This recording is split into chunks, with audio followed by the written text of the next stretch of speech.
Good morning, world. Good morning. All right, so we have a suggestion from a comment. This is from @colleague or colleague, COLEEG 69. He wrote a couple, but this one says Money Game Part 3 from Ren needs a reaction from you guys. Part 3. 9 minutes, one take video. Crazy video. We apologize, we haven't done Money Game 1 and 2. But we're going to just jump into Money Game 3 here, Part 3 from Ren.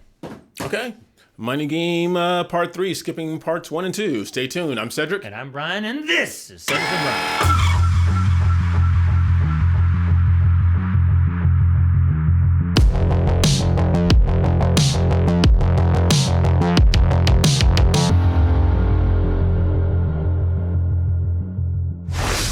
All right, guys, I know we do videos from Ren and Tom, and we just did one last time from Nova, and sometimes we actually get monetized for those, but we did Hank Williams Jr., did not get monetized. So what we do is we appreciate, because we do this to buy equipment and keep our reactions and our other videos coming to you. If you could give us a tip. You don't have to. We're not begging. We're just asking nicely. You could send it to Venmo here. We also have a link in the description for Cash App for those of you who use Cash App. Those are the two platforms we use. They're the easiest, I think. That's how I do my tip money. Venmo. Just the tip. Just the tip. All right. Good for you. All right, so we're going to do Ren. We haven't done Ren in a while, and I'm looking forward to this. I haven't heard this. And for those of you, there was a guy who accused us because obviously you watched this before. We don't. If we do watch it before, we will be honest and we will tell you it is a review. We used to do that. Yeah, we used to do reviews. But now you guys say you like reactions. The only problem is we miss stuff because we've never watched this, but we'll do our best. And yes, we do stop. It's a reaction channel. Well, this is a 9 minute video. 9 minute. I will leave in the description, I will leave the actual video so you can go watch the full video from Ren's channel. Give him love. Uninterrupted by us. But this, again, is a reaction channel. The only problem is I hope that we didn't have to watch Parts 1 and 2 to know what's happening in Part 3. I don't know. We started NF in the middle, so I guess we can start this. Okay. All right. All right, here we go. Ren Money Game Part 3.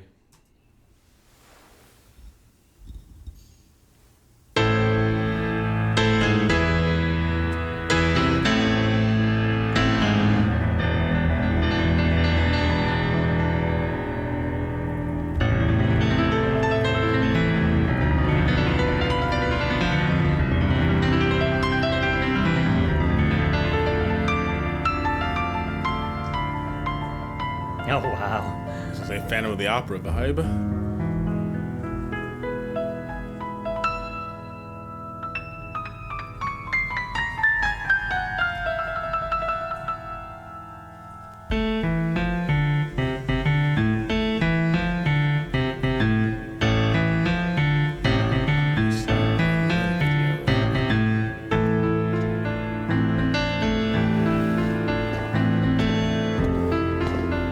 Interesting.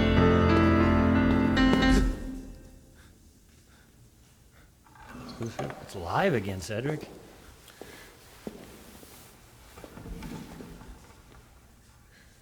So which one's Ren and which one's Samuel?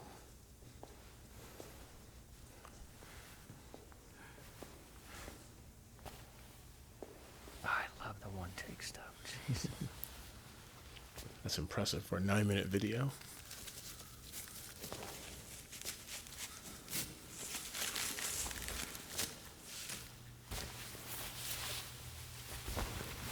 Ren was playing first. Okay.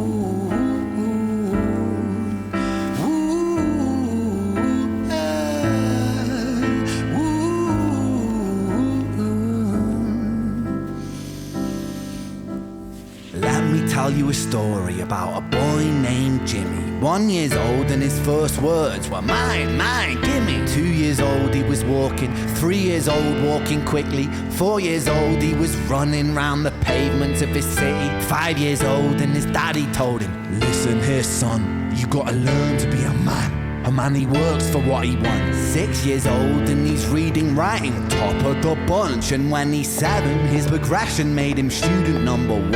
8 years old and he's praised for unusual grades. 9, his parents paid for private school to nurture the flame. 10, 11, 12, 13, he ascends and ascends. His daddy tells him, son, money is the means to all ends. 14, solving complex mathematical equations. At 15, IQ 150, still elevating. 16, he develops complex software code that detects weaknesses in cybersecurity protocols. 17, and he sells his vision, keeping the share. Not yet an adult, but he's practically a millionaire. 18, and his daddy tells him, now you're a man. This world don't give a damn about you, so take all that you can. 19, he turns up profit, stocks and shares, invest in product. 20, double down deposits. 21, his income rockets. 22, he learns the truth is just an obstacle to wealth. If you manipulate the data, then the lie will sell itself. 23, a life of luxury, crystal and cocaine. 24, he makes the Forbes list, they're applauding his name. 25, and his daddy tells him, listen here son, while you're sitting in that palace, that don't mean that you won. 26, a business shift, he switches business to arms. He's 27, dealing nuclear and shells and... Okay, we have to stop. I could just listen to this. Yeah. Yeah. You know what this I reminds me of? just love the music of Ren. Oh, it's crazy. This is just, and I don't know when this came out. When did this part 3 come out? Was it a few years old or? No, this just came out. Oh, People just were came out. telling us about it. Yeah, this is part of a Sick Boy album, I guess. It's contemporary then, because I'm thinking about is. Sam Bankman-Friedman. He just got busted. Got busted, and he was a whiz kid. So at 20, 21, he was a multi-millionaire. Yeah. And from what I understand, he thought his own feces did not stink. He just kind of an attitude. And you wonder, was he pushed like that as a child prodigy by his dad? By his dad. But it's interesting because those of you who have kids, you know that you have to teach kids to share. What he said at the beginning is it's mine, mine, mine, and that's how they come out. And if you're an only child, then guess what? You pretty much get to keep mine, mine, mine. And when you go to the real world, you don't know how to share. When you have siblings, then your parents, well, they should teach you how to share.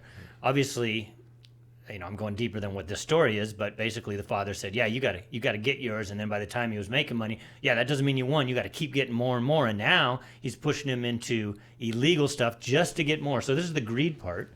This is when you have no morality to capitalism.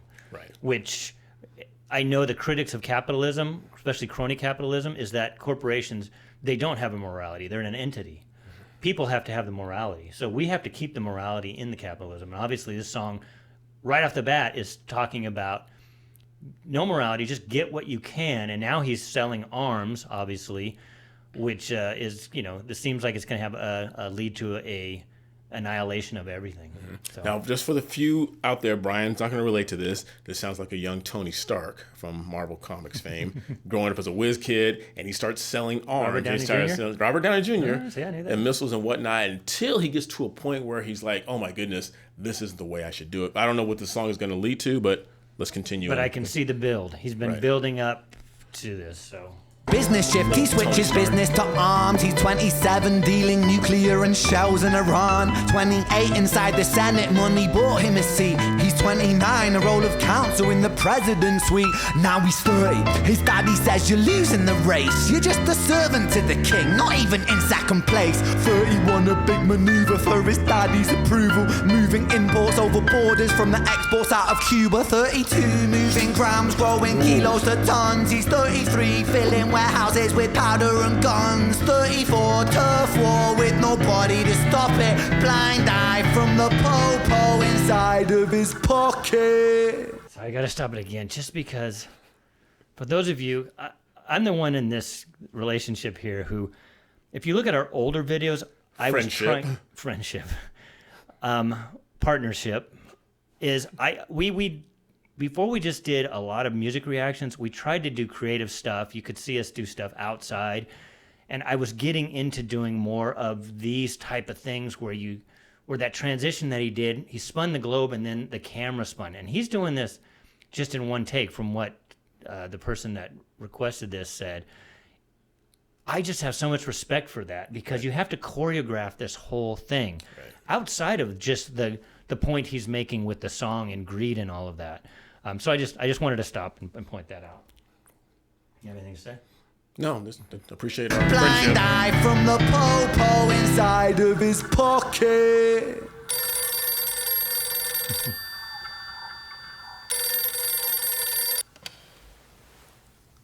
35, he gets a call. I'm sorry, son, but it's your father. Had a heart attack, I'm sorry, he's gone.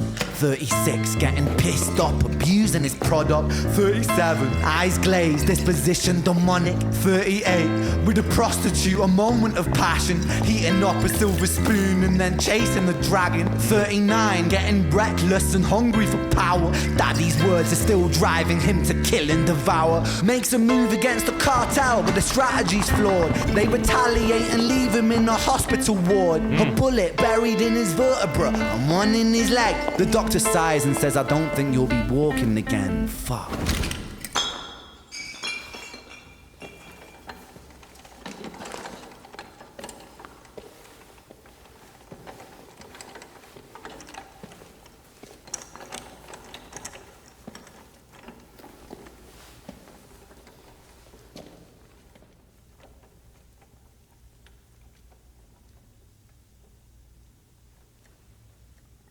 Oh, what a great transition. Jeez. It's good stuff. Let me tell you a story about a boy named Jimmy. He was 40 and he cursed the words, mine, mine, gimme. 41, he wasn't walking. 42, not walking quickly. 43, never running round the pavements of his city. 44, inside a palace with a mountain of gold. But those riches turn to rubble when perspective evolves. Weighing heavy on his conscience is the value of gold. Lamborghini for a life, trading money for souls. Jimmy followed the code inside the land of the free. Put your hand inside the cookie jar, take more than you need. And his example is exaggerated versions of me. And it's a version of him. And it's a version of she. And it's a version of you. There's no escaping the blame. The way we live is parasitic. Fuck the money and fame. Cut the music.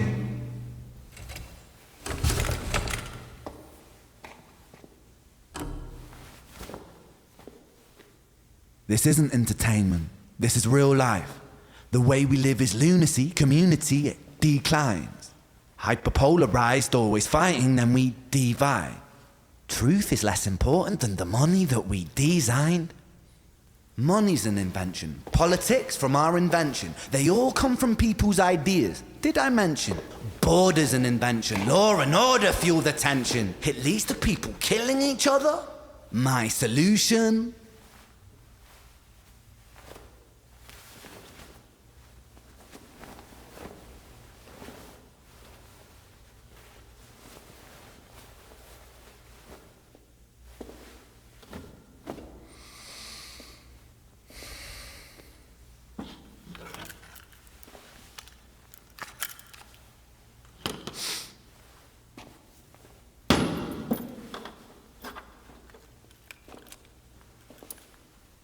Everything is subject to change. We could build utopias if individuals were taught to use their brains.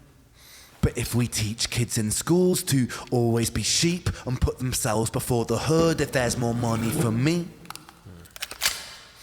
then there's no future I see where the humans survive. We're parasites inside a petri dish with cannibal minds. Mold will grow upon the surface then consumes till it dies.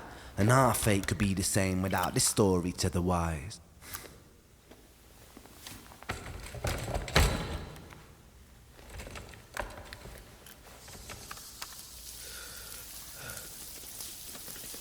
Hmm. 45. Jimmy comes home out of the rain, soaking wet upon a wheelchair, drinking again. He is everything he wants, he is fortune and fame. He's a fortunate fool with an unfortunate fate. With a 45 caliber aimed at his brain. 45 a fitting number cause his age is the same. Here's the words of his father, it's such a damn shame. Then he presses on the trigger of a money game. Oh man. Was that it? Wow. What are the guys that the ones that that comment on Ren? They say he's a bard. Yes. Basically, he's not a rapper. He's not a singer. He's not a musician. He is a storyteller. And like move the story. yeah, and like the Shakespearean type thing. Right. You know, and he's making, and he can make his point, and you can agree or disagree with his points. I mean, obviously, we see what's going on in the world right now, that there is decline, but there also is progress. It's always easier to look at the bad because it's easier to spot. You know, making money is just a tool. Like he said, it's an invention, but it's just a way so that you can barter with somebody without having to have two different things, like a carpet for food. You can just use money as an intermediary. Again, it's the morality that we need to teach. Yes. So you can use these tools, government that he said, money that he said, so that you use it in a positive way.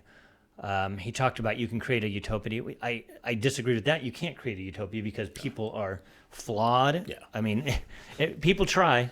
People always think they have a way to make a utopia, and they make hell. They actually make hell. I mean, that's the Soviet Union was supposed to make a utopia. It was hell for most everybody. But as a storyteller and as a videographer, him and I think Sam does the video, it's just so good because he doesn't even have to talk about an easy edit. He does all the choreography first. Yeah. And obviously at the end he remixes it probably to make it sound like that and brings out that sound. But Because my editing's easy. it's easy to make Cedric look good. But thank you for doing that. Thank you, Ren, for another great story. I just love his stuff because it takes you on a journey. Yeah. Always. And I love that to piggyback on what you said about Shakespeare. Like any good storyteller, whether it's Shakespeare or even today's movie makers or authors, every time you have a hero, in this case it's this gentleman here who rises like a phoenix out of the ashes to these incredible heights. But every good story, the hero or heroine is flawed in some way. Achilles' heel. Well, he was basically flawed from the beginning. Flawed from the beginning, Yeah, but he didn't rise. He was smart and he got money. yeah, from the world's point of view, Yeah. he was a success. Yeah, he was a He had it success. all. He had the money, he had the fame and stuff, but he was dealing with these internal demons that he had to go to the bottle to, and kind of repeating the sins or the transgressions of the father. And like, unless your dad or you tell your son, okay, we're going to break this lineage, we're going to break this branch, and we're going to start anew here, it just keeps going. And I know it says, biblically, that it's not money, and you're talking about how it's a tool. It's the love of money that's the root of all evil, because money builds hospitals, and it, you can give to orphanages and help build wells in Africa, but it also buys drugs, and it how you use it, and that's what you said. Who are you inside? Right, and he became an exploiter. Right. He didn't use that money to build a hospital. He made the money to make more money, and then again, it could have all been like Cedric said with his dad, if he would have had a father that guided him in a different direction. That said, yeah, you've got this capability. You have an IQ at whatever it was of 156. You can invent these things. Let's take that and do these things with it for the better of humanity, not just for greed. Yeah. And that's why, it's easy to look at this stuff and say, I'm anti-capitalist, it's just greed. It's like, well, no, I mean, it's brought more people out of poverty. We live in a society now, so we look around and we say, look at all the poor people. But that 100 years ago, most people were poor. Yeah. So, I mean, there are more people living better now than there were, and there's still poor people, yes, it's going to have to evolve like everything else. Yes. Our ancestors, Cedric's ancestors, obviously, they came over from Africa, and I don't know if you went back far enough to find out which family members were actually slaves. But in the past, we didn't have it as good as we have it today. No. And so, absolutely not. It's just that was good. It's just another good. We're gonna check out 1 and 2 now. Yeah, we'll go back and we'll rewind. But I just enjoyed it. Yes. So. Well, like it also says in the good book, vanity vanities. It's all vanity. All this stuff is smoke and mirrors unless you have something of substance to hold on to. Just don't chase after the money. Make sure you have a family and loved ones and something of substance. So when you lay down on your deathbed, what do they say? No one lays on their deathbed saying, "Doggone it, I wish I spent more time at work." Yeah. But that was great. And if you are one of the people, because we know there's at least one person out there that watches us that's a billionaire, give, as long as you're using that money in excess, live your life. I don't hold any grudges against people who live a good life if you've made that money honestly. But, if you have any excess, then you can donate right here to... Did you know that was coming? Listen, I could Did you know that was coming? Did you sense it? I was going to try and interrupt you, but it was too late. You were rolling way too fast. All right. You can make sure if you can still muster, make sure you like, subscribe, ring that bell, and continue sharing our channel with everyone you know. Thank you guys, and make sure you go and support Ren. Whatever. Yes, I will put social media sites of YouTube. Brian will leave his the link in there. Just this guy is a bard. And we're only going to be in this setup now for another 3 weeks, and then I will be driving. Cedric's going to help me drive back from Tennessee. Because I've got to drive an RV round trip because we live in California. Nobody will let you go one way out of California. You got to bring the trucks back. Yeah. So he's going to help. Too many people leaving. Yeah, there's too many people. They have. I actually talked to the RV company because we're taking an RV there so we can take all the animals. And they said, we don't have any room in Tennessee for you to leave it there. So you can't leave it there. And I said, what if I just do it round trip? Can I get the RV? And he goes, yeah, you got to bring it back. So we're going to do 4,000 miles in 8 days. We'll have to film from there. We got the male version of Thelma and Louise. Yeah, we'll do it. We'll try not to go off a cliff. Yes. All right, you guys. Like, subscribe, ring that bell, continue sharing our channel with everyone you know, and we appreciate every single one of you. Yes. Until next time, I'm Cedric.